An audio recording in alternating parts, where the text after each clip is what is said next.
Estimados participantes, reciban un cordial saludo de su servidor Joseph Castillo, a nombre de CESAP Altos Estudios y bienvenidos a este curso Plan de Respuesta a Emergencias. El tema que nos toca ver, si bien es uno de los más importantes, es también uno de los menos organizados en el plano institucional y casi nulo a nivel particular, o sea, en nuestros hogares. Aún así, cualquiera que pregunte sobre el tema, la respuesta será: ¿el plan de respuesta a emergencias? Sí, sí, es muy importante. ¿Y cómo haces para prepararte ante una emergencia? Y ahí es cuando viene una diversidad de respuestas y solo algunas concretas. Entonces vemos que hay una incoherencia entre lo que se dice y lo que hacemos cuando hablamos de emergencias. Y es que la emergencia per se es una situación que nos pone a prueba sin que lo notemos. Y por tanto nuestra actuación no siempre dependerá de nuestro conocimiento, sino de nuestra intuición. Y ahí sí es donde se puede caer. Por eso estamos convencidos que prepararse para una emergencia es tan exigente o hasta más que prepararse para un evento rutinario, porque puede que jamás tengamos que participar en una emergencia o un desastre, ojalá que sea así, pero si un día nos toca actuar, sí espero poder saber lo que tengo que hacer.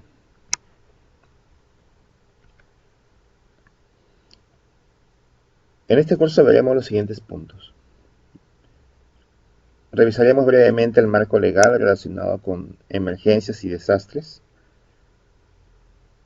Luego veremos los lineamientos para la elaboración de un plan de respuesta a emergencias, cómo configuramos las brigadas, cómo armamos nuestro plan propiamente, cómo podemos organizar simulacros.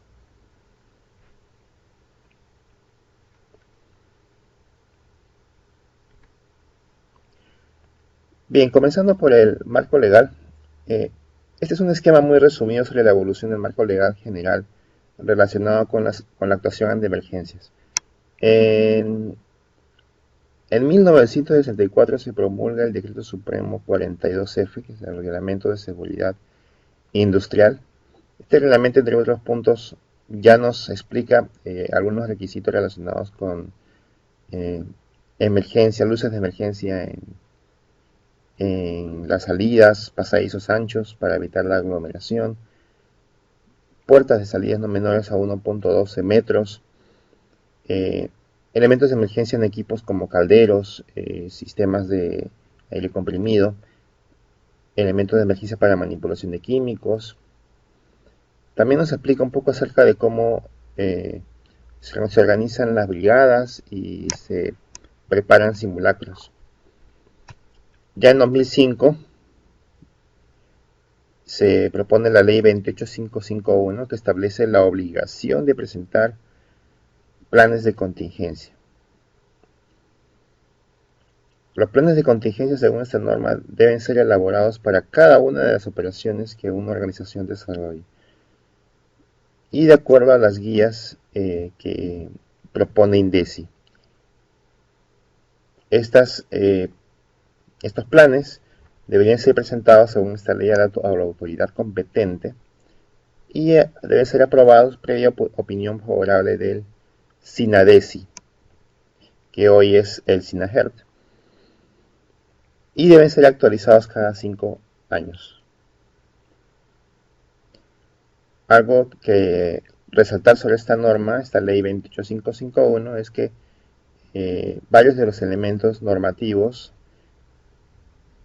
debían ser reglamentados. Es decir, debía publicarse un reglamento sobre la aplicación de la ley 28551. Sin embargo, este reglamento aún no sale. En el 2007 se promulga el Decreto Supremo 066-2007 de la Presidencia del Consejo de Ministros, que establece el reglamento de las inspecciones técnicas de seguridad en defensa civil. Hoy ese reglamento ya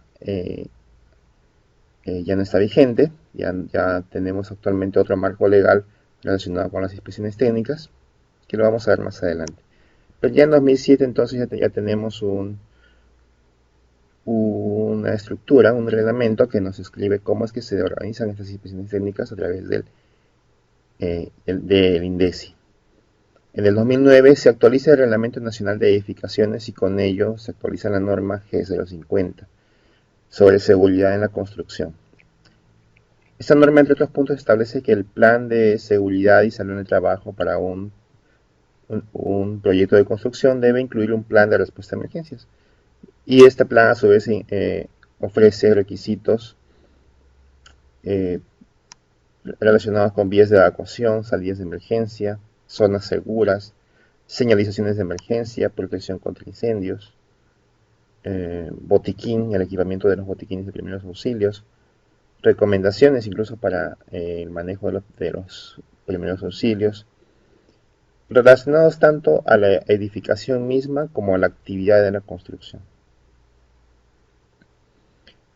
En el año 2011 ya el tema de seguridad y salud ocupacional toma cuerpo cuando se promulga la Ley 29783, que entre otros puntos establece obligaciones generales para el Comité de Seguridad y Salud en el Trabajo y obligaciones para el empleador en la preparación y respuesta a emergencias. También se promulga la Ley 29664, que es la ley que crea el Sistema Nacional de Gestión de Riesgos de Desastres, que lo conocemos como el SINAGER, el cual establece y delimita la función de INDECI, es decir, el Instituto Nacional de Defensa Civil se mantiene, pero esta vez ya como un órgano ejecutor operativo en caso de desastres. Y la parte preventiva, esta norma la encarga al CENEPRED, que es el Centro Nacional de Estimación y Prevención y Reducción de Riesgo de Desastres, que entre otras funciones son ellos ahora, o sea desde el 2014, los que organizan y ejecutan las ITSE, que son las inspecciones técnicas de seguridad en edificaciones, y son ellos los que emiten los certificados de seguridad en edificaciones. Ya no es el INDECI, sino es ahora el CENEPRED como una entidad encargada de la prevención. En el 2012 se aprueba el reglamento de la Ley 29783, al año siguiente que se publique esta ley. Ese reglamento ya establece medidas específicas para la organización de emergencias, como el plan de respuesta a emergencias, los registros de los equipos de emergencias, registros de entrenamiento, simulacros, los servicios de primeros auxilios, servicios de evacuación y lucha contra incendios, que lo que conocemos comúnmente como brigadas. Establece también la necesidad de proporcionar información y comunicar a las autoridades sobre los servicios de emergencia, así como la capacitación a los trabajadores en todos los niveles para que estén preparados ante una emergencia. En el 2013 se aprueban los formatos referenciales para el sistema de seguridad y salud en el trabajo, el cual ya aterriza en forma específica los registros obligatorios relacionados a la actuación ante emergencias, incluyendo un modelo del plan de respuesta a emergencias que se debe incorporar en el reglamento interno de seguridad y salud en el trabajo. Bien, parte de este marco legal entonces es el Decreto Supremo 048/2011, que habíamos descrito como el reglamento del SINAGER. Ahí ya nos está describiendo, nos está aclarando la diferencia entre un desastre y una emergencia. Para esta norma, un desastre es un conjunto de daños y pérdidas en la salud, fuentes de sustento, hábitat físico, infraestructura, actividad económica y medio ambiente, que ocurra a consecuencia del impacto de un peligro o amenaza cuya intensidad genera graves alteraciones en el funcionamiento de las unidades sociales.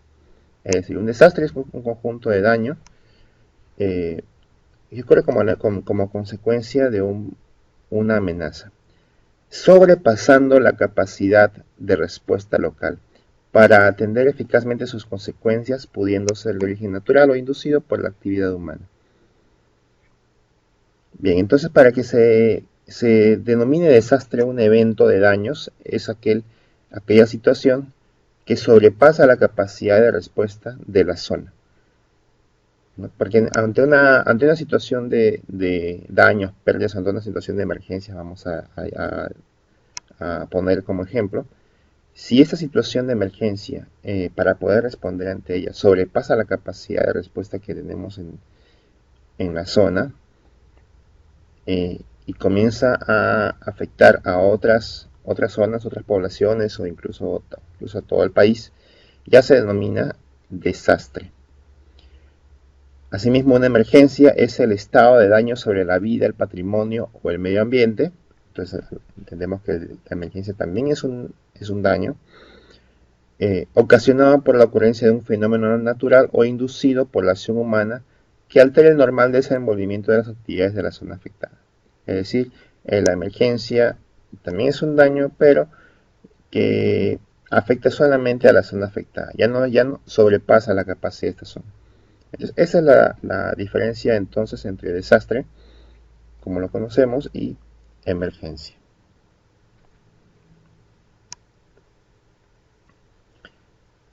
Entonces tenemos, por ejemplo, los desastres de origen natural, como por ejemplo, los sismos, como está en la figura de la izquierda, los maremotos, los tsunamis, la actividad volcánica, como en la figura de la derecha, es una erupción volcánica en Chile.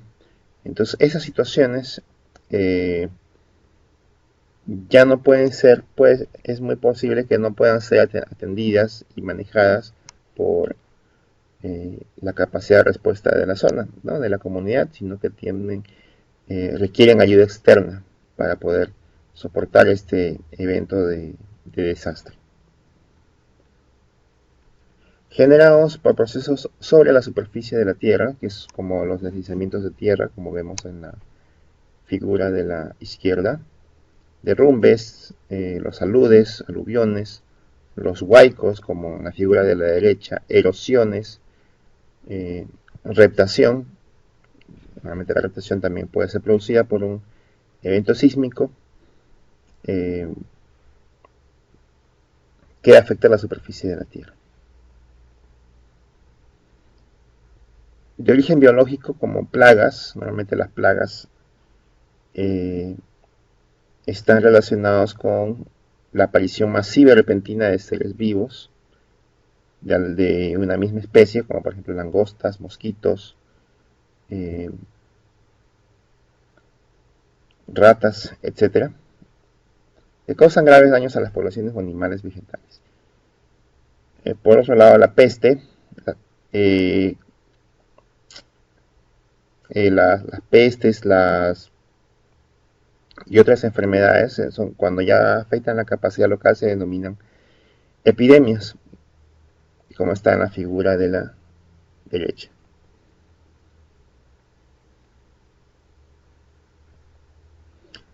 Bien, el desastre de origen natural generados por factores hidrometeorológicos y oceanográficos, como inundaciones, sequías, las tormentas, como está en la figura de la izquierda, las heladas y las granizadas, como en la figura central, las nevadas, los vientos fuertes, desglaciación, olajes anómalos, el fenómeno del niño, el fenómeno de la niña, precipitaciones intensas, precipitaciones prolongadas, incendios forestales, como la figura de la derecha, se consideran desastres de origen natural por factores hidrometeorológicos.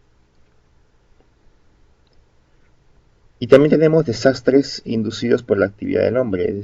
Entendemos entonces que la actividad humana también puede afectar gravemente una zona al punto de requerir ayuda externa. A ese tipo de situaciones se consideran desastres. Por ejemplo, algunos tipos de incendio, derrames que ya sobrepasan la capacidad de respuesta de la zona y es necesario solicitar ayuda externa, fugas de sustancias químicas peligrosas, fugas de materiales, fuga de material radioactivo, contaminación de aire, agua y suelos, subversión, terrorismo, guerras, plagas, epidemias causadas por la actividad humana.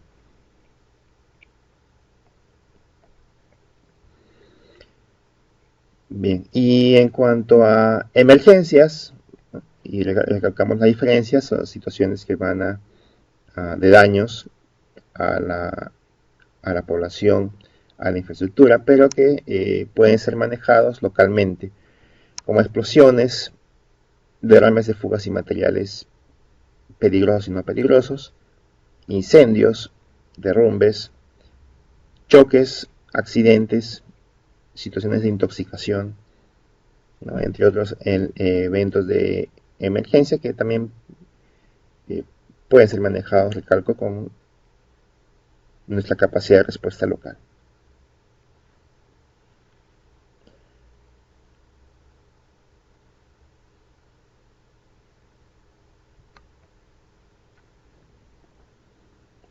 Bien, cuando hablamos de emergencia, eh, también podemos hacer una clasificación de las emergencias según la capacidad de respuesta que tenemos en el lugar. En este caso, decimos que un conato de emergencia es aquella situación que puede ser resuelta por personal no especializado en emergencias. Sin ser brigadista, se pueden tomar acciones y se puede resolver el suceso,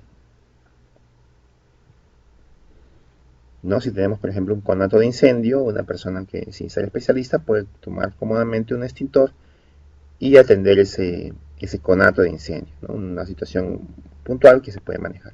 Sin necesidad de un extintor, incluso hasta con agua o con algún otro elemento, se puede mitigar el incendio. Entonces hablamos de un conato. Cuando es una emergencia parcial, ya es necesaria la respuesta de personal que tenga algún nivel de entrenamiento, ¿no? Como los brigadistas, por ejemplo, activando procedimientos de respuesta a emergencia. Puede ser que en esa situación sí se requiere una evacuación, aunque sea parcial de la zona. Y cuando es una emergencia general es porque ya requiere personalizar especializado eh, externo, ¿no? Como por ejemplo la compañía de bomberos, fuerzas combinadas de compañías cercanas, eh, buzos, personal especializado en manejo de químicos, para poder atender algún evento de emergencia general, ¿no? Activando procedimientos de respuesta a emergencia y normalmente se define así porque requiere la evacuación general del personal.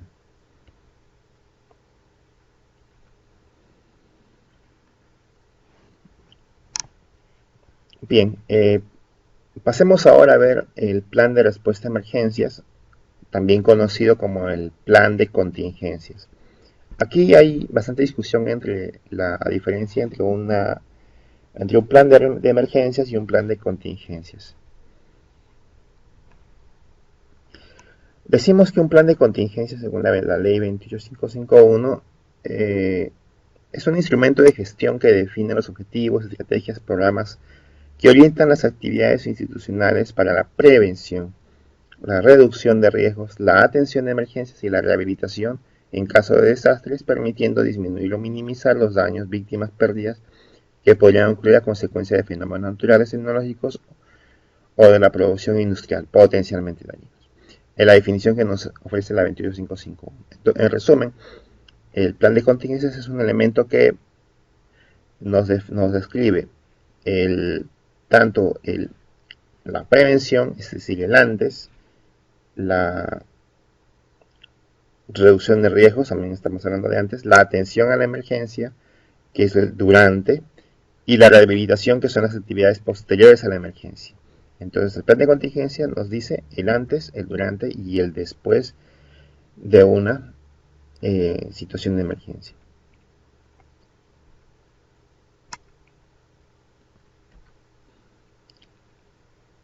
Mientras tanto, un plan de emergencias, como está escrito en el Decreto Supremo 05-2012, que es el reglamento de la Ley de Seguridad y Salud en el Trabajo, nos dice que es un documento que describe medidas para que se deberán tomar ante ciertas condiciones o situaciones de gran envergadura, e incluye responsabilidades de personas, departamentos, recursos del empleador disponibles para su uso, fuentes de ayuda externa. Bueno, ¿qué es lo que nos dice en resumen esta definición? Es que el plan de respuesta a emergencias es la descripción de la actuación durante la emergencia. Ya no nos enfocaremos en un plan de respuesta a emergencias, no es necesario enfocarnos en la actividad de prevención o la actividad de rehabilitación o remediación, sino básicamente la actuación durante la emergencia. Entonces la discusión siempre ha dado vueltas en torno a esto. Cuando hablamos de un plan de respuesta a emergencias, ¿deberíamos o no deberíamos incluir el antes y el después? ¿Por qué solamente deberíamos incluir el durante? En realidad no es necesario discutirlo.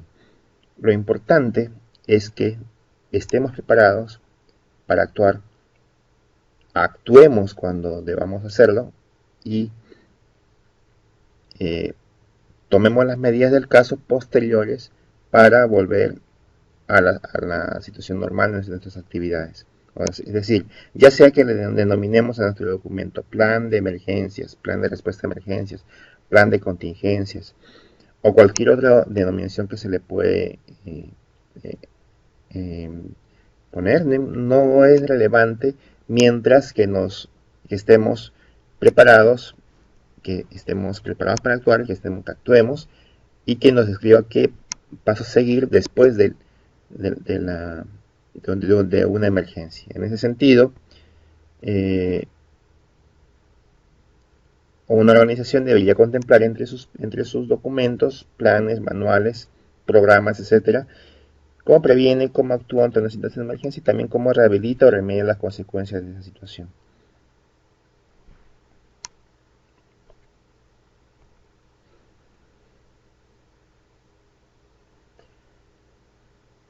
Bien, entonces, según la ley 28551, que es la ley que nos establece la obligación de presentar planes de contingencia, precisamente el artículo 3 nos dice que es una obligación que toda persona natural o jurídica de derecho privado o público que conduce o administra empresas, instalaciones, edificaciones, recintos, tenemos la obligación de elaborar y presentar para su aprobación ante nuestra autoridad competente planes de contingencia para cada una de las operaciones que desarrolle. Y cuando hablamos de autoridad competente, en este marco legal, es la autoridad que regula la actividad que estamos haciendo. Si estamos en una actividad industrial, estaremos hablando del Ministerio de la Producción. Si hablamos de pesquería, seguimos entre el Ministerio de la Producción y este, el Viceministerio de Pesquería. Si hablamos de actividad minera, estamos hablando del Ministerio de Energía y Minas. Si hablamos de construcción, nuestra autoridad competente será el Ministerio de Vivienda. Y así, entonces estamos hablando de la autoridad que regula la actividad que estamos desarrollando. Si hablamos de un negocio, ¿no? Un negocio de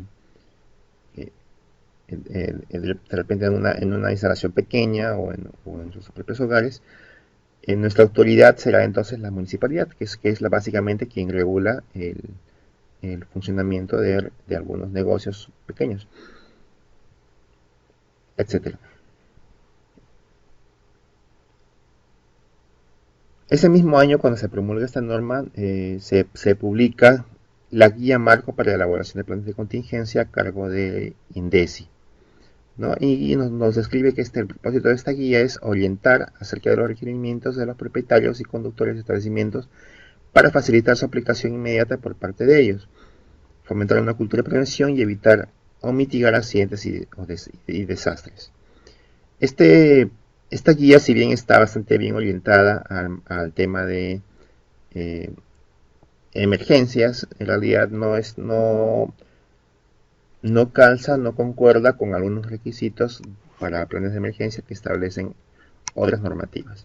En todo caso, como no es un documento obligatorio, básicamente es una guía, ya nos ofrece pautas que podemos tomar en cuenta cuando organizamos un plan de emergencias o un plan de contingencias. Bien, ¿cuál es la estructura del plan de contingencias en general? Como habíamos comentado, el primer elemento que debe tener un documento de ese tipo es la prevención. Y en este caso comenzaremos con la evaluación de riesgo. Es necesario identificar cuáles son esos riesgos potenciales, evaluar esos riesgos potenciales, y la guía también nos indica que deberíamos incluir un plano de ubicación de las instalaciones, un poco para ubicarnos cuáles podrían ser quizás las posibles rutas de escape, los puntos de reunión, las zonas seguras, entre otros puntos, ¿no? Medios de protección, todavía estamos en la parte preventiva, medios técnicos, ¿no? Que son básicamente la protección pasiva, medios humanos, como por ejemplo la conformación de brigadas, y planos de la edificación misma. Plan de evacuación, aquí estamos hablando de la organización ante una emergencia, mientras que está ocurriendo la emergencia, que es por ejemplo las funciones y responsabilidades de un comité de seguridad, las funciones de las brigadas y la organización de simulacros. También nos indica, esta guía nos indica que deberíamos tomar en cuenta algunas actividades para mantener este plan, por ejemplo, el programa de implementación, ¿no?, del plan, el programa de mantenimiento y un plan de ayuda mutua en el caso de que se requiera respuesta local. Anexos, que son los recursos necesarios para el plan de emergencias, temas a tratar en las capacitaciones, técnicas de evacuación, metodología de análisis de riesgo, como algunos elementos complementarios para poder desarrollar este plan. Y si observamos con cuidado, entonces, solamente en esta estructura, vemos que la parte de la remediación o la rehabilitación no está muy tomada en cuenta en este esquema, a pesar de que sabemos que por definición un plan de contingencias debería incluir estos puntos. Pero bueno, como había comentado antes, entonces es una guía que podría ser tomada en cuenta en la elaboración del plan. No quiere decir que necesariamente debamos manejarlo así, pero en este caso, para este efecto de esta presentación, tomaremos en cuenta esta guía como un eh, eh, elemento que nos va a ayudar a la elaboración del plan.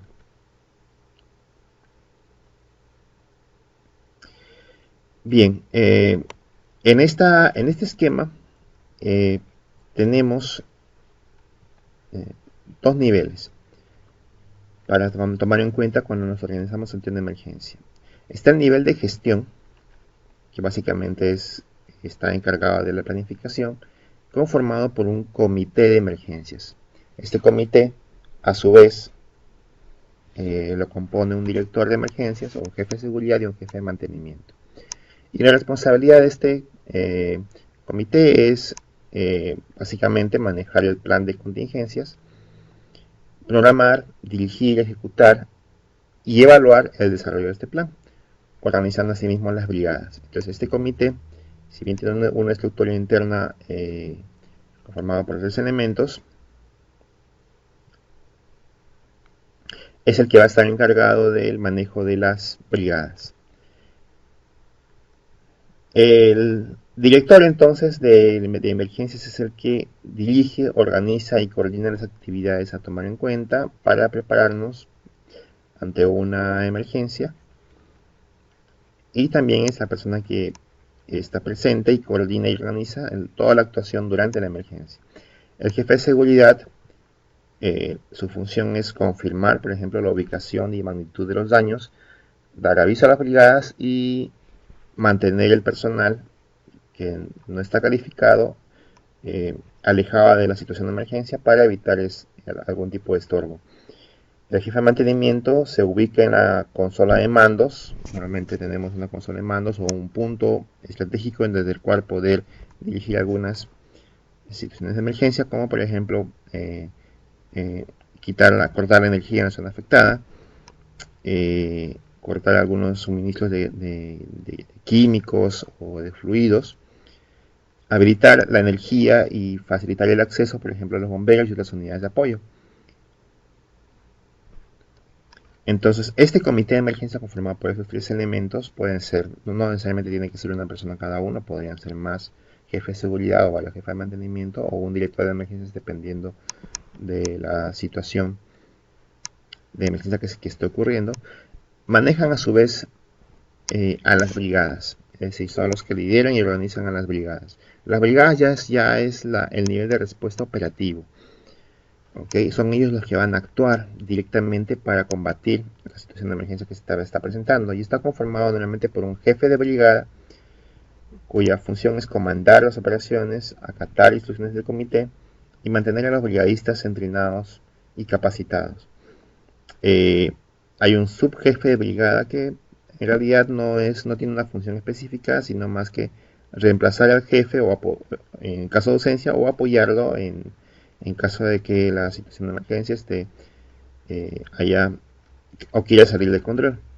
Y luego siguen las brigadas propiamente, brigadas contra incendio, brigadas de primeros auxilios, brigadas de evacuación y otras brigadas que podrían ser necesarias según la situación, una brigada de comunicación, una brigada de rescate, una brigada de manejo de químicos, o sea, de MAPEL, entre otras posibles brigadas que se requieran según la necesidad de la organización. Entonces, estas brigadas, por definición, son personas voluntarias que están entrenadas para ayudar en caso de emergencia. También pueden participar en inspecciones, entrenamientos y simulacros de emergencias. ¿Cómo se organizan estas brigadas? Lo vamos a ver también más adelante. Bien, entonces con formación de brigadas, entendemos que la brigada es una respuesta específica a cierta condición de emergencia, ¿no? Dependiendo de sus características, sus riesgos presentes en una empresa en particular. Por lo tanto, cualquier intento de estructuración de brigadas debería hacerse en función a la empresa misma, a la organización misma que se quiere manejar. No se trata entonces de que debemos tener obligatoriamente 3 brigadas, las típicas, primeros auxilios, evacuación y contra incendios, sino que tanto el tipo de brigada como el número de personas que lo conforman va a depender de las actividades a las que esté eh, eh, abocada esta organización. Eso también lo vamos a ver más adelante. El personal que participe como miembro de la brigada debe encontrarse en suficiente forma física, mental y emocional y estar disponible para responder en caso de emergencia. Es decir, una persona que desee participar en las brigadas no es suficiente con su deseo o voluntad de apoyar, sino que tiene que tener encontrarse en una situación tal que sea capaz de responder a una situación de emergencia, que de por sí es una situación de presión, una situación en la que tiene que demostrar serenidad emocional y aptitud con P, física para poder apoyar en la actuación ante emergencias. De otro modo, un brigadista que no esté en condición física o mental ante una emergencia podría, en lugar de ser un apoyo, más bien ser un obstáculo, incluso un estorbo.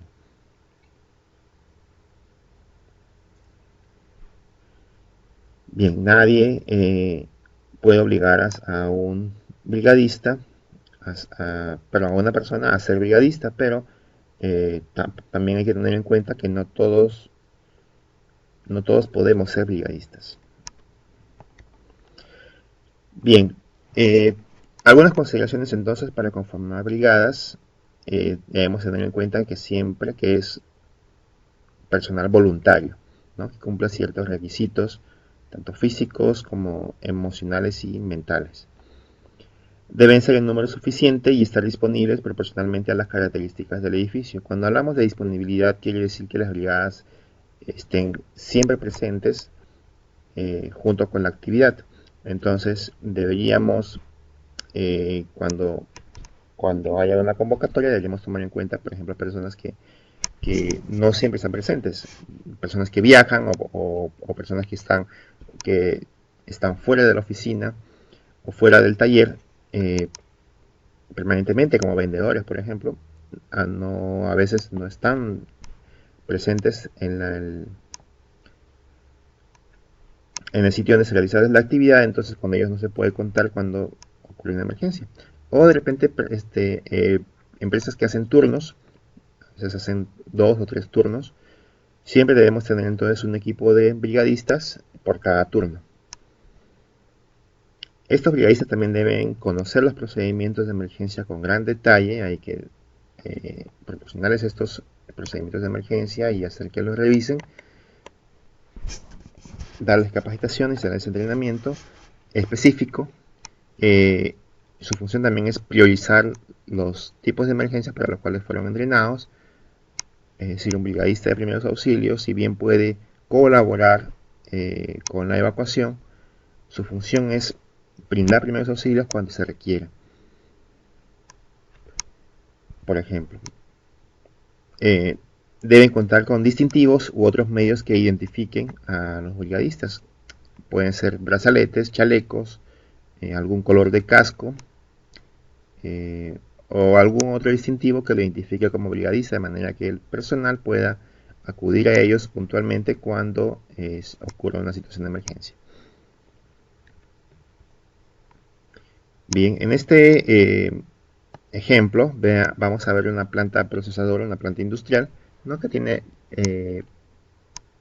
3 ambientes claramente definidos, ¿no? Que es la planta misma, en donde se están procesando los productos, almacenes de productos terminados y de insumos, y oficinas administrativas. Y para este ejemplo, entonces hemos definido que se deben contar al menos con 4 brigadas. Una brigada contra incendio, una brigada de primeros auxilios, una brigada de materiales peligrosos y una brigada de evacuación.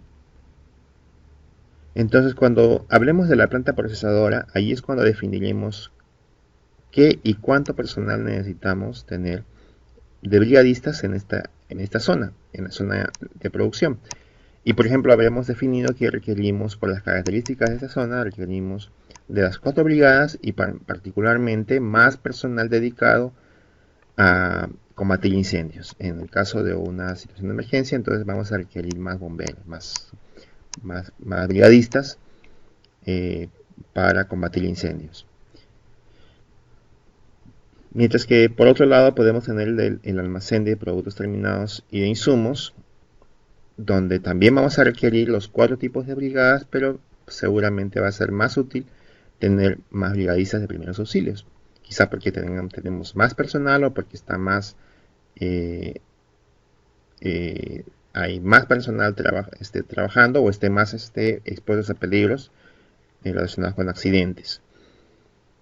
Mientras que en las oficinas quizás se haya definido contar con 3 tipos de brigadas: contra incendio, evacuación y primeros auxilios, y ya no sea necesario tener un brigadista de materiales peligrosos, porque quizás en estas oficinas no se almacenan materiales peligrosos que requieran a un brigadista específico. Entonces, esta distribución de brigadistas es importante cuando queremos aprovechar los recursos que tenemos disponibles, ¿no? Y según las necesidades tanto de la organización que estamos hablando como de las zonas donde se encuentran los peligros. Por eso es que es muy importante haber identificado previamente cuáles son esos peligros para poder ver cuál es nuestra capacidad de respuesta ideal que debemos tener para combatir ciertas situaciones de emergencia. Bien, veamos entonces ahora algunas consideraciones que debemos tener en cuenta para la conformación de las brigadas propiamente, según sean las brigadas que hemos conformado. En este caso, para efectos de esta exposición, vamos a hablar de 3 tipos de brigadas, que son las brigadas de primeros auxilios, las brigadas contra incendio y las brigadas de evacuación.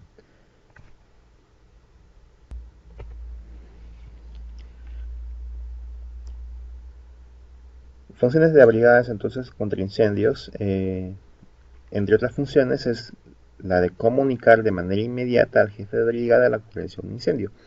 Es decir, puede ser que un brigadista, si bien puede actuar o debe actuar inmediatamente ante un incendio y evitar que un conato se convierta luego en una emergencia general, de todas formas, parte de su función es la de comunicar.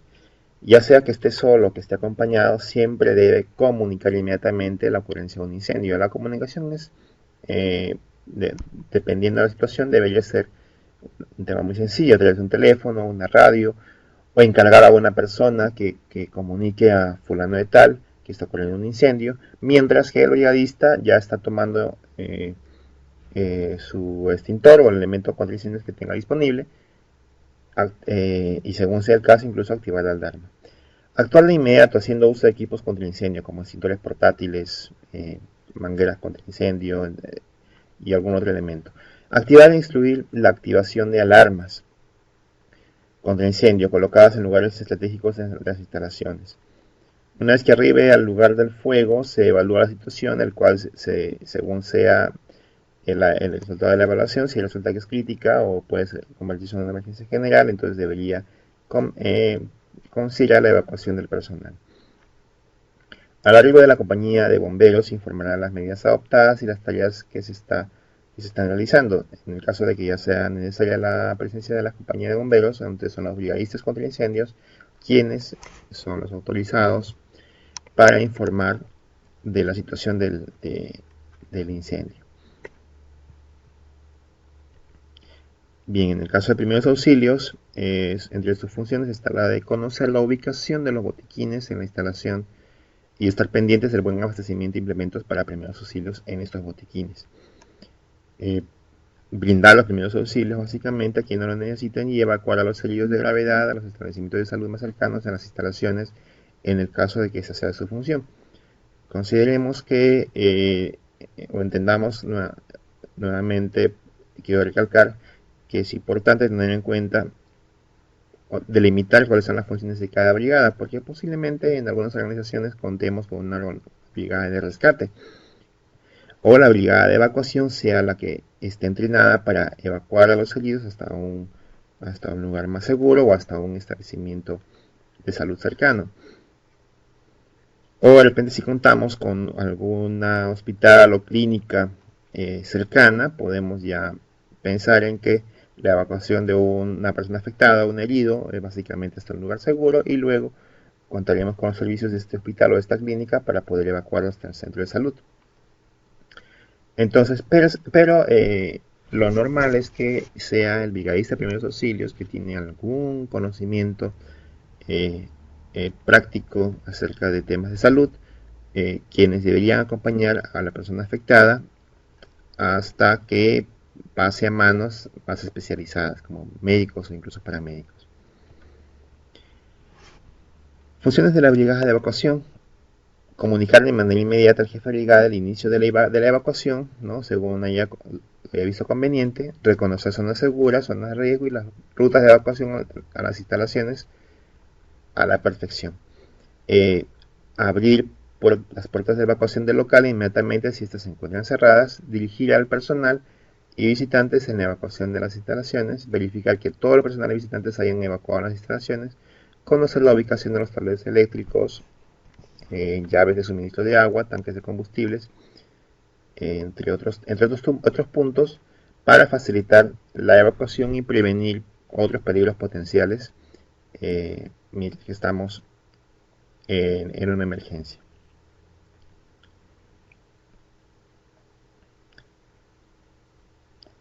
Bien, tanto en seguridad y salud ocupacional como en materia ambiental, algunas organizaciones pueden requerir personal especialmente entregado para la manipulación de materiales peligrosos en caso de emergencia.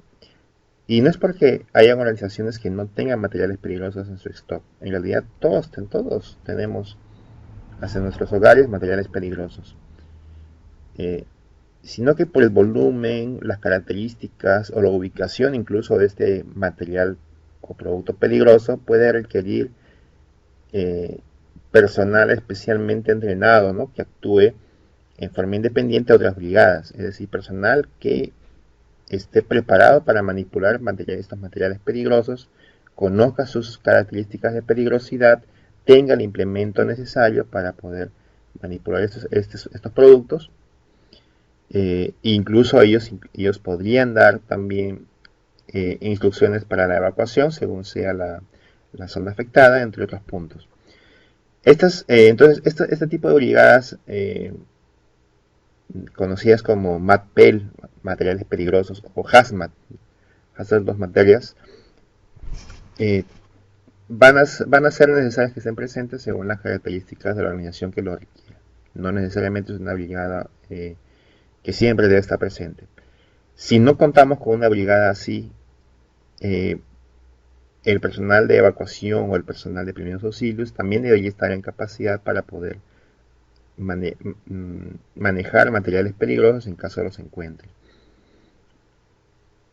Y si no es así, entonces lo mejor es simplemente no eh, eh, participar para poder remediar o actuar ante una situación de emergencia con materiales peligrosos, porque podrían resultar más daños de los que hubiera habido si es que no participábamos. Así que el tema de los materiales peligrosos es importante tenerlo en cuenta dentro de la prevención. Las funciones de las brigadas de materiales peligrosos son comunicar de manera inmediata al jefe de brigada. Esto es muy importante. Siempre la comunicación debe estar presente al inicio para poder activar la respuesta de emergencias en forma eficaz. Reconocer los materiales peligrosos presentes en el lugar de trabajo, es decir, saber qué tipo de materiales tenemos, si son ácidos, qué ácidos son los que tenemos en la zona, si son bases, qué tipo de bases o alcaloides tenemos en la zona, si son materiales inflamables, materiales comburentes, combustibles, materiales nocivos, tóxicos. Debemos reconocer estas características de peligrosidad, y esa es función de las brigadas contra incendios, ¿no? Conocer cuáles son los materiales peligrosos que se tienen en la zona. Conocer las características y recomendaciones para la manipulación de estos materiales peligrosos. ¿Okay? No es lo mismo manipular un ácido que una sustancia tóxica. O no es lo mismo manipular una sustancia combustible que un material comburente. Hay que tener ciertas precauciones. Delimitar la zona contaminada caliente, zona de control tibio y la zona fría. Es decir, zonas de seguridad que se manejan según sea la magnitud del daño, dirección del viento, dirección de las aguas, ubicación del personal, ubicación de zonas pobladas, etc. Siempre es importante tener en cuenta cuando hablamos de materiales peligrosos, porque los materiales peligrosos no siempre van a estar confinados o no siempre van a permanecer en su lugar. El viento, las mareas pueden transmitir también estos materiales de un lugar a otro. Entonces es importante definir cuáles son esas zonas seguras que debemos tener en cuenta. Evacuar a las personas afectadas. Entonces aquí tenemos ya también que los brigadistas de MATPEL van a tener una función de evacuación, es decir, un brigadista de evacuación no va a entrar a la zona afectada por el químico o a la zona caliente, porque podría también resultar afectada. Entonces estas personas que manejan materiales peligrosos también deben tener algún conocimiento de cómo evacuar, cómo retirar a un herido o a una persona afectada. Detener la fuga o foco contaminante, evaluar los daños a la infraestructura del ambiente y dirigir la descontaminación y remediación ambiental, ¿no? En el caso de que haya afectado gravemente al ambiente. Bien, entonces habíamos hablado de que un plan de respuesta a emergencias o un plan de contingencias debe contener tres elementos importantes, ¿no? El antes, el durante y el después. Y debe estar diseñado para atender los diversos tipos de emergencias que podríamos tener presentes en la organización, ¿no? Es parte de la actividad de prevención, identificar cuáles son los riesgos y evaluarlos y ver en qué medida se va a requerir algún plan específico para atender estos riesgos. Entonces, como habíamos ya mencionado anteriormente, podrían requerirse planes de respuesta de emergencia para evacuación, para accidentes, contra incendios, según sea la necesidad. Un riesgo podría ser también contar con personas laborando que estén particularmente expuestas a varios cardiorrespiratorios. Entonces es posible que requiramos personal especializado para atender este tipo de situaciones. Casos de intoxicación, posiblemente, por ejemplo, para empresas de alimentos, temas de intoxicación pueden ser comunes, entonces tal vez se requiera un plan de respuesta a emergencias específico para intoxicación. Fuga de materiales peligrosos, fuga de ácido nítrico, por ejemplo, si es que alguna organización manipula grandes volúmenes de ácido nítrico, tal vez sea necesario un plan de respuesta a emergencias específico y por tanto una brigada también específica. Accidentes de tránsito, por ejemplo, cuando estamos hablando de empresa que tiene flotas terrestres, buses, furgones, camiones, etcétera, es posible que se requiera un plan de respuesta a emergencias específico para accidentes de tránsito. Bien, entonces, hablando de la estructura del plan mismo, es posible que requiramos, no es posible, ya vamos a requerir encontrar estos tres elementos dentro del plan, ¿no? El antes, que es la prevención, identificación de las circunstancias, la preparación, el entrenamiento, el ejercicio y los simulacros como elementos preventivos. La actuación, es decir, el plan debe indicar paso a paso cómo actuar ante una situación de emergencia. La respuesta inmediata, las comunicaciones, la identificación del nivel de riesgo, si es que es un conato, una emergencia parcial o una emergencia general, y la actuación. No quiere decir que ante una situación de emergencia vayamos corriendo a buscar el plan para leerlo en ese momento, sino que el plan ya debería ser conocido como parte de la actividad de prevención, parte del entrenamiento, deberíamos conocer lo que dice el plan, pero para poder conocer lo que dice el plan, entonces tiene que existir un plan.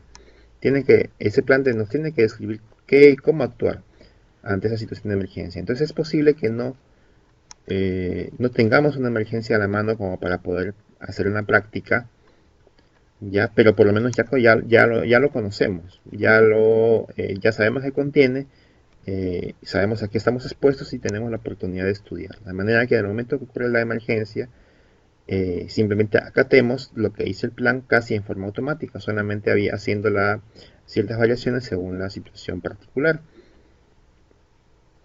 Y también nos dice cómo organizar la remediación o la rehabilitación, que sería el después de la emergencia, informes y evaluación de daños,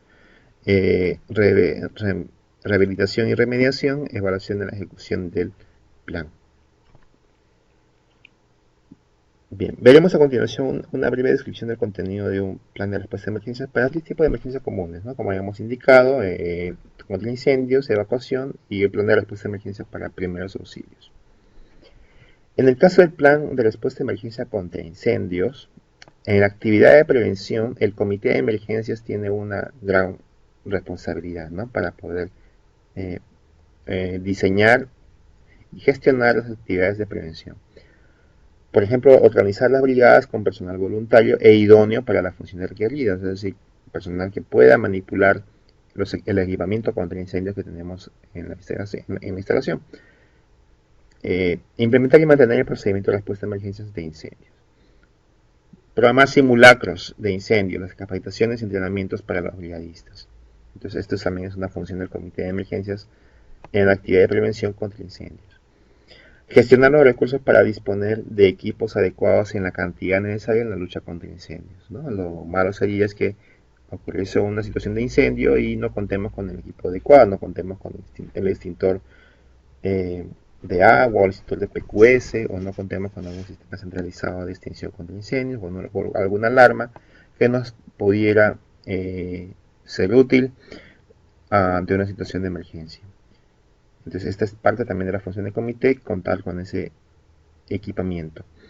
Gestiona las coordinaciones, el directorio telefónico y los organismos de apoyo en caso de que la emergencia comience a pasar los límites de nuestra capacidad y requeramos apoyo externo. Bien, para los brigadistas la función ya es más operativa. Conocer la ubicación y dimensionamiento de los equipos contra incendio, ya sea un sistema centralizado, extintores, equipos de protección personal, determinar y señalar las rutas de escape, señalizar y ubicar el material inflamable, ubicar y apoyar en la instalación de alarmas, implementar las hojas de seguridad de materiales inflamables e inspecciones periódicas para reconocer el estado de las rutas de evacuación y las zonas seguras, implementar el plan de evacuación en caso de incendio y la participación en las capacitaciones y simulacros. Entonces, en la actividad de prevención, los brigadistas contra incendios también participan a un nivel operativo, como estábamos comentando, de ver ya in situ las condiciones en las que se encuentra la instalación para poder soportar o atender una emergencia en caso de incendios. En la actuación, el comité de emergencias también tiene su función, que es la de comandar las acciones de lucha contra incendios durante el evento. Ordenar si es necesaria la evacuación parcial o total del personal del recinto y coordinar inmediatamente con organismos externos como bomberos, por ejemplo, con el 11-6, y autorizar las maniobras que sean necesarias para combatir el siniestro, ya sea en forma independiente o en coordinación con bomberos, ¿no? Según sea el caso. Normalmente deberíamos contar con que los bomberos hagan su trabajo, pero si requieren apoyo, por ejemplo, para la ubicación de grifos de agua o para la ubicación de donde se encuentra el material inflamable, el material peligroso, los bomberos requerirán coordinar con las brigadas, que son los que se entiende, conocen mejor su compañía para poder organizar la respuesta a emergencias.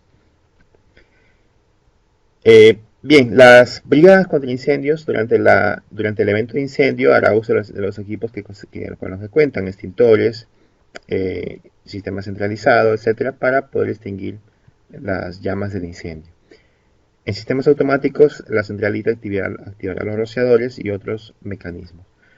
Y coordinar con el comité de emergencias el estado del incendio, la evacuación del personal, la atención de heridos y otros peligros potenciales.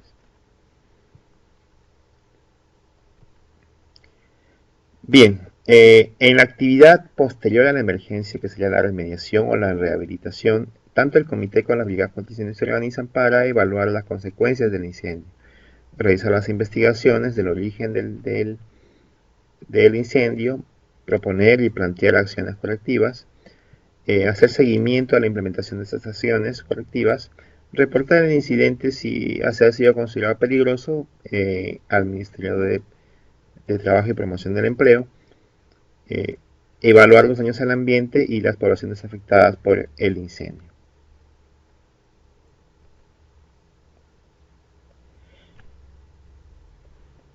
Bien, ahora veamos rápidamente cómo se organiza un plan de respuesta a emergencias en caso de primeros auxilios.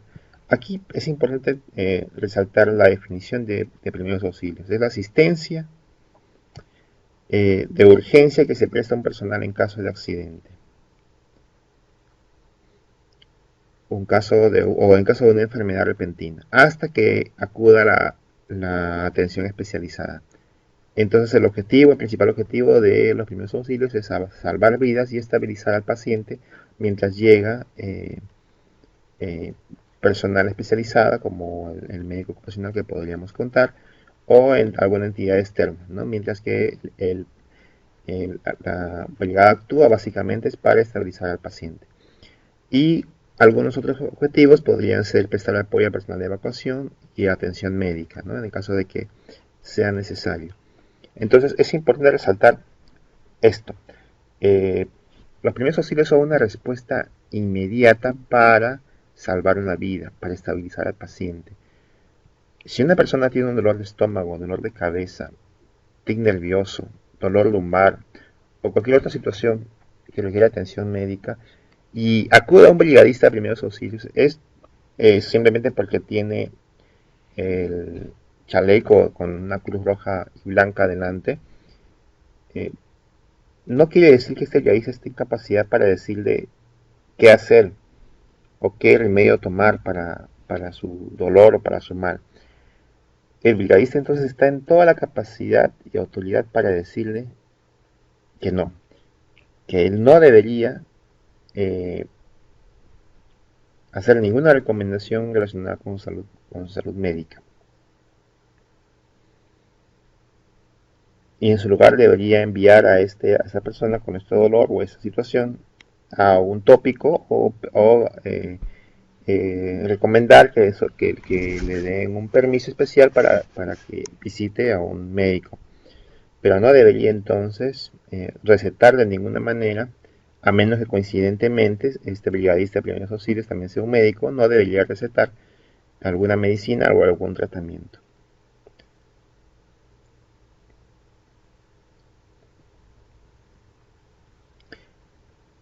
Bien, dicho esto, veamos entonces cuáles son las actividades de prevención en caso de primeros auxilios. Como decíamos, es básicamente el primer auxilio es una respuesta inmediata orientada a salvar las vidas y estabilizar al paciente en el caso de un accidente.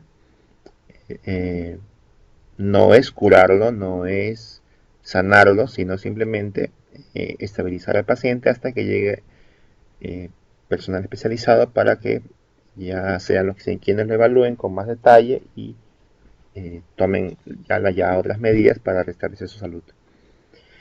En la prevención, entonces, el Comité de Emergencias tiene un papel importante, que es la de identificar esas situaciones potenciales de accidentes y daños a la salud en el lugar de trabajo: escaleras, pisos resbalosos, barandas, instalaciones eléctricas, trabajos en altura, en espacios confinados, trabajo con gases comprimidos, trabajo con material inflamable, personal vulnerable, personas con restricción en la salud, obesidad, eh, hipacusia, discapacidad, miopía, etcétera, que hay situaciones que pueden afectar la seguridad y salud de las personas en forma repentina, ¿no? O sea, básicamente en caso de accidente o daño a la salud repentino. Eh, Establecer las necesidades de brigadistas y entrenamiento específico, implementar botiquines y equipamiento para primeros auxilios, como camillas, cuelleras, etcétera, ¿no? Como parte de los primeros auxilios que podríamos requerir. La brigada de primeros auxilios, que ya es el elemento operativo, en la actividad de prevención apoya en la implementación y ubicación de mantenimiento de botiquines y equipamiento para atender a un herido en el caso de que ocurra algún accidente, ¿no? Implementar las comunicaciones internas y participar en los entrenamientos y simulacros. La actuación ante situaciones de accidentes, tanto el Comité de Emergencias como las brigadas de primeros auxilios evalúan la seguridad de la zona en donde se presenta el paciente y su propia seguridad. Es decir, el brigadista no debería ponerse en riesgo él mismo para atender a un paciente, porque podríamos estar duplicando o aumentando el número de víctimas. Primero es necesario evaluar la seguridad de la zona. Puede ser una zona energizada con corriente eléctrica o con algún gas eh, peligroso presente, que es así el motivo por el cual la persona que queremos atender está afectada. Entonces, si entramos a esta zona y a atender a este paciente sin conocer los riesgos que hay en el lugar, es posible que también nos convirtamos en víctimas. Inmediatamente evaluar el estado de conciencia del paciente. Puede ser que el paciente esté consciente, puede ser que esté inconsciente, puede ser que simplemente se echó a dormir y por eso no significa que el hecho de que esté echado en algún sitio, en la zona de trabajo, no necesariamente es una emergencia. Entonces, debemos también tomar en cuenta eso, ¿no? Cuál es el estado el nivel de conciencia del paciente que queremos atender. Para también ver cuál es el siguiente paso, la siguiente actuación según su nivel de conciencia. Comunicar y, según sea el caso, pedir apoyo externo para atender al paciente o para asegurar la zona. Y proceder a la atención del paciente según se vea la necesidad, ¿no? Hay que examinar sangrado externo, aplicar aplicar RCP, reanimación cardiopulmonar, atender a las heridas, quemaduras, fracturas, de repente atender alguna situación de adelantamiento, alguna situación de intoxicación, cómo actuar también ante convulsiones, ¿no? En el caso de la reanimación cardiopulmonar, brevemente podemos decir que la Asociación Americana del Corazón recomienda que se apliquen en ese orden actividades de compresión, liberación de vías aéreas y respiración, ¿no? Normalmente son 30 compresiones y 2 respiraciones en ciclos que duran 2 minutos, por lo menos hasta que llegue el personal de apoyo o el personal especializado. ¿Qué es esto básicamente de la animación cardiopulmonar? Cuando una persona tiene un paro cardiorrespiratorio, es decir, se ha comprobado y el brigadista debe estar en condición para comprobar que efectivamente el paciente no respira y no tiene pulsaciones, entonces es necesario eh, aplicar una reanimación cardiopulmonar inmediatamente. A menos que tengamos la seguridad de que el paciente ha pasado mucho tiempo en esa condición, entonces ya no sería necesario una reanimación cardiopulmonar, porque un paciente que no respira y no tiene pulso durante varias horas,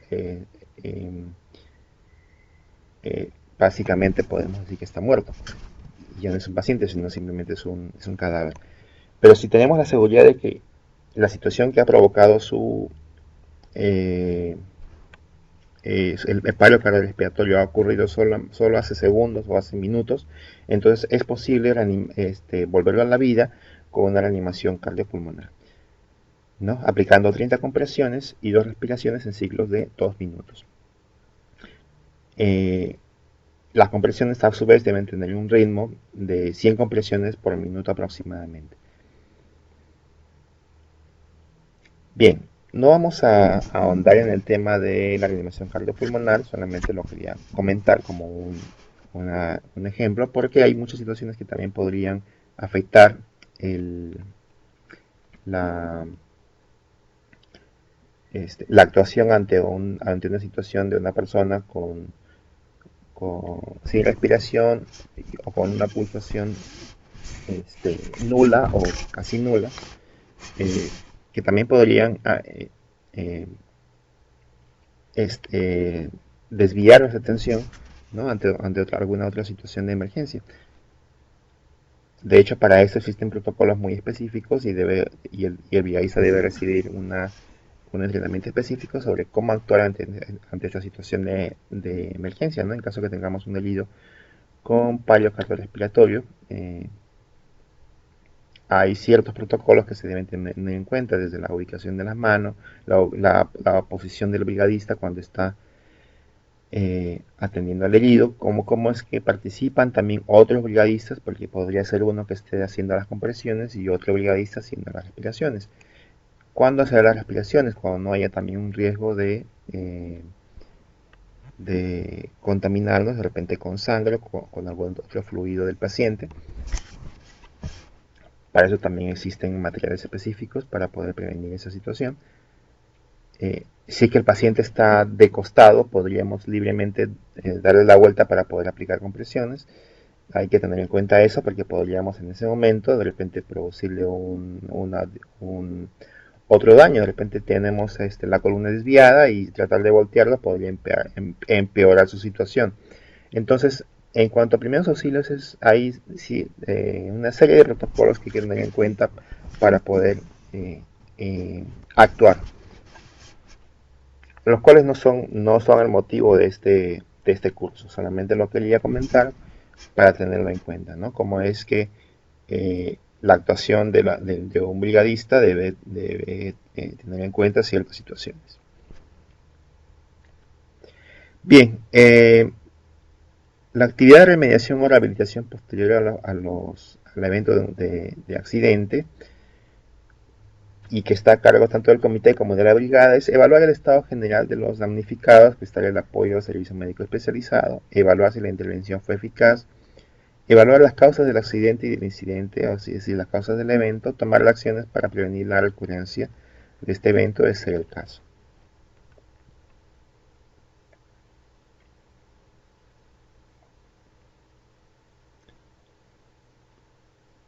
Bien, en cuanto a el plan de respuesta de emergencias en caso de evacuación, también tenemos aquí delimitadas las actividades de prevención por parte del comité. En este caso, el comité será el encargado de identificar las situaciones que ameriten la evacuación del lugar de trabajo, por ejemplo, sismos, incendios, tsunamis, fugas de gases y sustancias peligrosas, amenaza terrorista, potencial explosión, presencia de personal damnificado, ¿no? Entonces el comité de emergencia evalúa cuáles son esas posibles situaciones que ameritan la evacuación del lugar, del recinto, ¿no? De las instalaciones. Hay que establecer, según este criterio, el número y la ubicación del personal brigadista que asista a la evacuación y implementar la señalización y equipamiento para la evacuación eficaz de la zona. En la prevención, los brigadistas de evacuación deben apoyar la implementación de la señalización de evacuación, ubicar el equipamiento para evacuación como alarmas, megáfonos, zonas seguras, puntos de reunión, listados del personal que labora en el recinto a fin de estar seguros de que estamos evacuando a todo el personal. Participar en ejercicios y simulacros y inspeccionar equipamientos como puertas antipánico, luces de emergencia, letreros reflectantes, linternas, medios de comunicación, entre otros puntos. En la actuación, tanto el comité como la brigada de evacuación tienen la función de comunicar el evento que motiva la evacuación. Es decir, si vamos a evacuar al personal, el personal debe de alguna forma conocer por qué estamos evacuando. Porque existe un incendio, hay una alerta de tsunami o alguna otra amenaza como un derrame químico o una fuga de alguna sustancia tóxica. Entonces el personal ya por lo menos, si bien está evacuando, ya tiene conocimiento del motivo de la evacuación y toma algunas precauciones. Eh, Identificar la alarma y coordinar la ruta de evacuación, ¿no? Porque todas las rutas de evacuación pueden que no sean seguras, entonces es importante que los brigadistas conozcan y apliquen las rutas alternas en caso de que alguna no sea la adecuada. Conteo del personal, revisar damnificados y coordinar con brigadas de primeros auxilios en caso de que sea necesario actuar por alguna persona afectada, mantener la calma en el personal y coordinar el apoyo externo. Bien, y finalmente en la remediación posterior a la evacuación hay que evaluar los daños a la infraestructura, determinar la seguridad de las instalaciones, evaluar daños al ambiente y poblaciones afectadas, informar sobre incidentes y dar instrucciones al personal en caso de que sea posible reingresar a labores o simplemente ya retirarnos del lugar.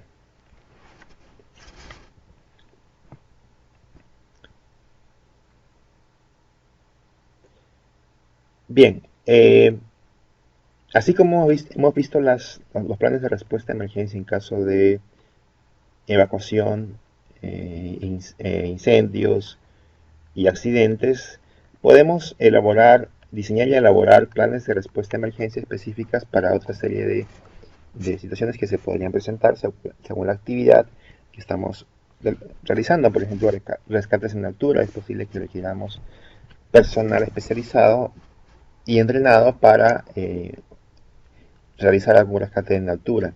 Intoxicación masiva, como habíamos comentado, posiblemente una empresa de alimentos eh, o que comercializa alimentos podría estar expuesta a un tema de intoxicación masiva. Entonces es posible que también debamos prepararnos para una situación de este tipo. Naufragios, por ejemplo, empresas que están dedicadas a la actividad marítima, fluvial o acustre debería tener un plan de respuesta a emergencias para actuar ante naufragios, brigadistas y equipamiento específico para ese tipo de situación. Derrames en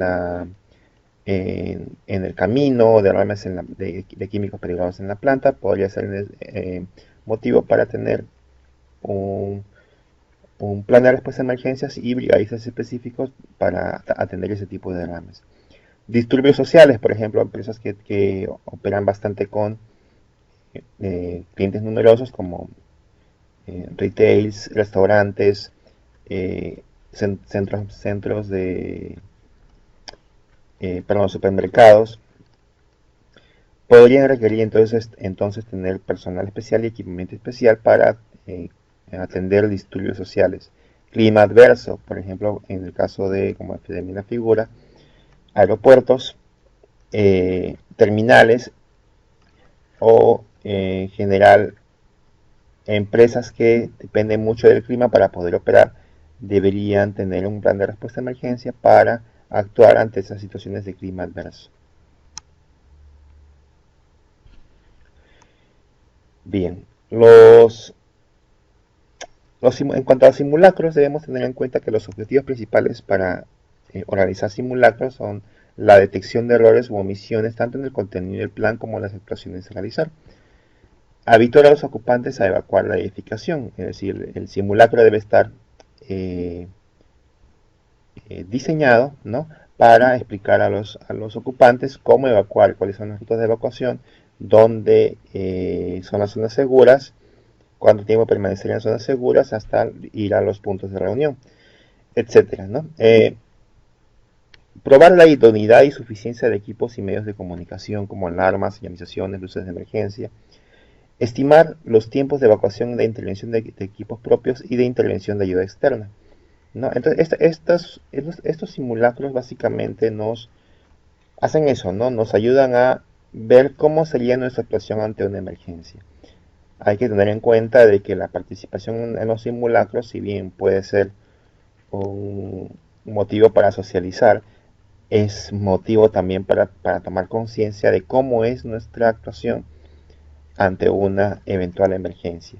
Se deberían organizar simulacros una vez al año, pero no es que hagamos un simulacro al año, sino que según sean las situaciones de emergencia que hemos identificado, como situaciones de evacuación, situaciones de primeros auxilios, situaciones de incendio, por lo menos un simulacro de cada una de estas situaciones y en cada área de la empresa, porque es posible que mientras que estamos organizando un simulacro de incendios en el almacén, el personal de producción no participa activamente, ¿no?, porque el simulacro se está desarrollando en el almacén. Entonces es importante tener un simulacro entonces tanto en el almacén y luego un simulacro en el área de producción, de manera que todo el personal puede estar entrenado y preparado ante una situación de emergencia con incendios.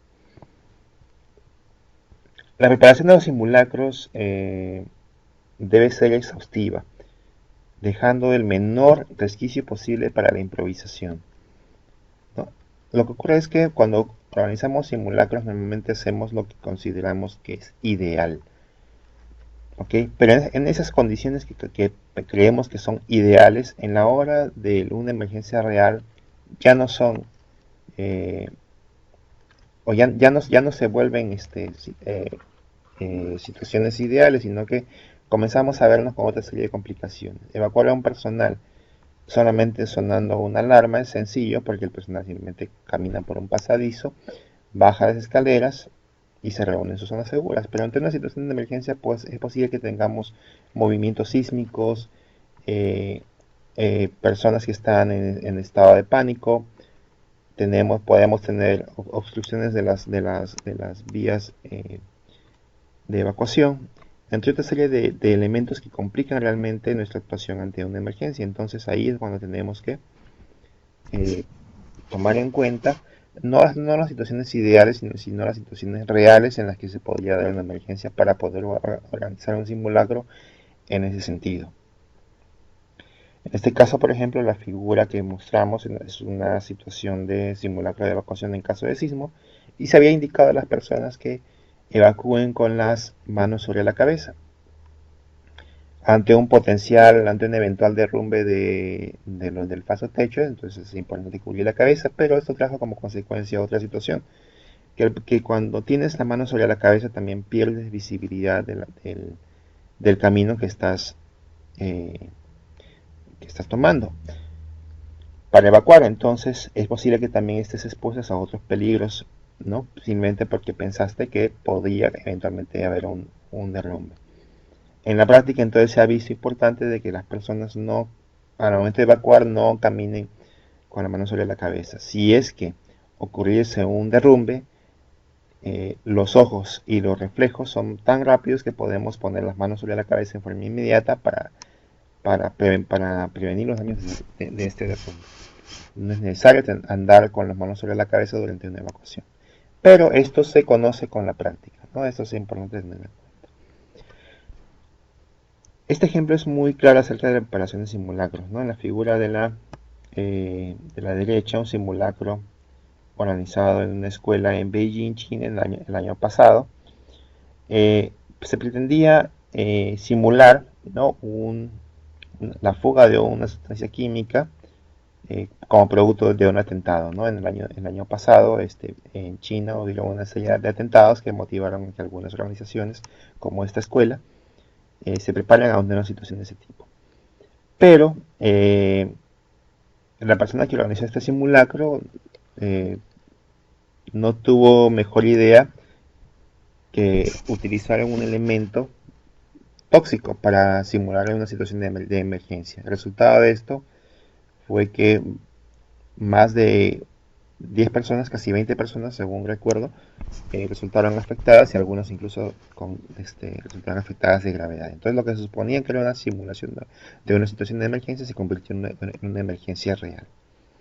Entonces para la organización de simulacros debemos tener en cuenta ese tipo de situaciones, ¿no?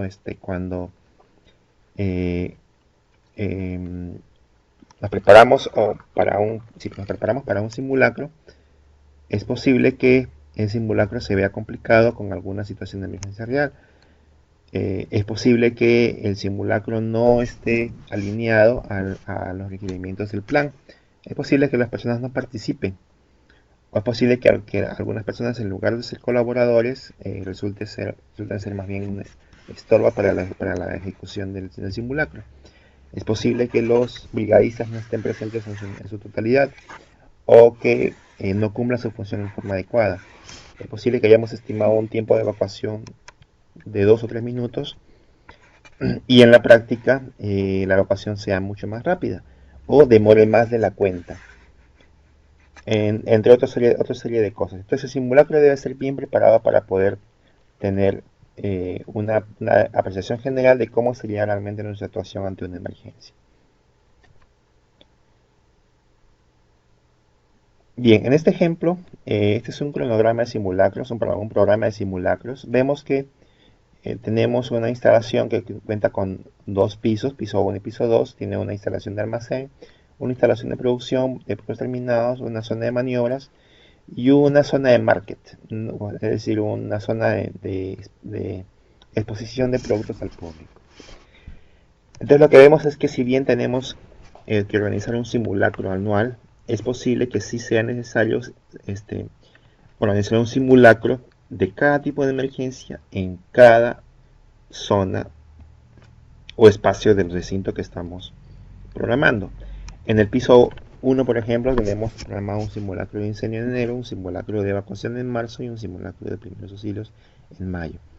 En el piso 2, nuevamente en enero, un simulacro de incendio, un simulacro de evacuación en marzo y un simulacro de primeros auxilios en junio.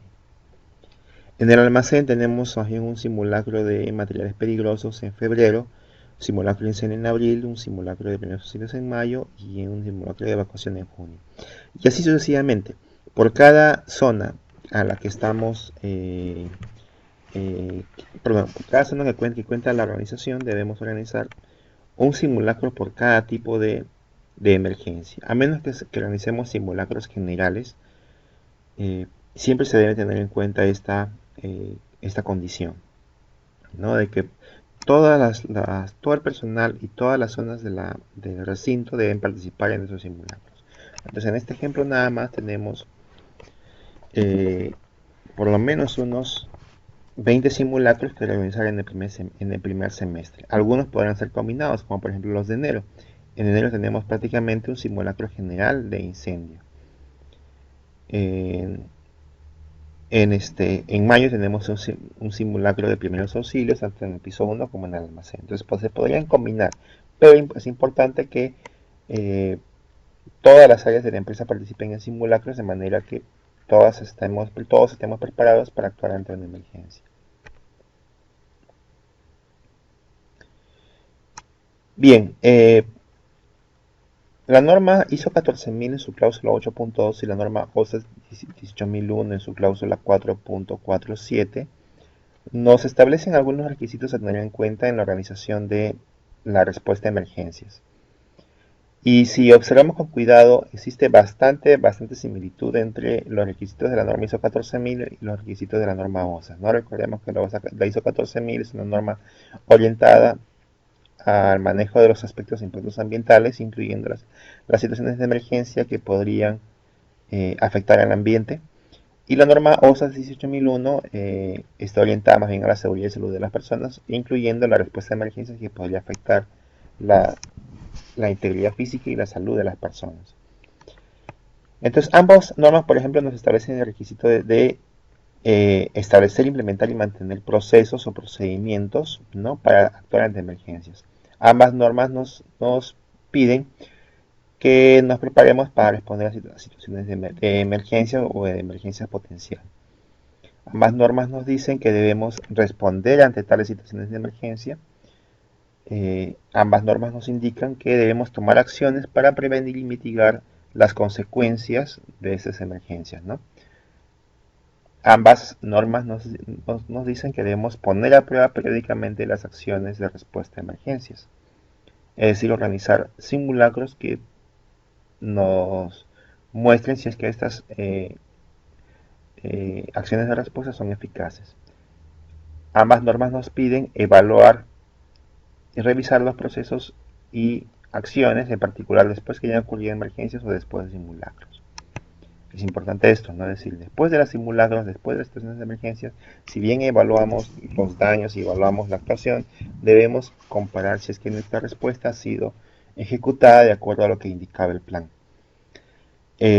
Ambas normas nos dicen que debemos proporcionar formación e información y a las partes interesadas pertinentes, incluyendo personal interno, incluyendo proveedores, contratistas y personal que se pueda ver afectado por la emergencia en la instalación. Si es un incendio, por ejemplo, deberíamos hacer participar también a los bomberos, es decir, tener dentro de nuestro plan de comunicación la comunicación hacia los bomberos, hacia los vecinos o hacia otras empresas que colinden con la nuestra, que estén cercanas a la nuestra, que también podrían verse afectadas ante un eventual incendio en nuestras instalaciones. Entonces, ambas normas también nos establecen esos requisitos de proporcionar formación e información a otras partes interesadas. Entonces, vemos que estas normas de gestión ISO 14000 y ISO 18000 tienen requisitos comunes relacionados con la respuesta a emergencias que debemos tener en cuenta entonces cuando realizamos la respuesta a una emergencia de tipo que afecta la seguridad y la salud del personal, como una emergencia que afecta al ambiente. Bien, participar en la organización de emergencias es un trabajo arduo. La emergencia per se es una situación que puede o no puede ocurrir, ojalá que nunca ocurra. Pero si ocurre debemos tener el semblante, la serenidad y la capacidad y sobre todo la valentía de actuar. Porque hay una línea muy delgada que separa a una persona viva de una muerta. Y si nosotros con este proyecto, con este pequeño grano de participación, podemos inclinar la balanza y salvar una vida, la satisfacción por el trabajo arduo será gratificante. Mucha gente pequeña en lugares pequeños, haciendo cosas pequeñas, pueden cambiar el mundo. Muchas gracias por su atención. Dejo mi correo para cualquier consulta o cualquier inquietud sobre el tema. Estoy a su servicio. Muchas gracias y hasta pronto.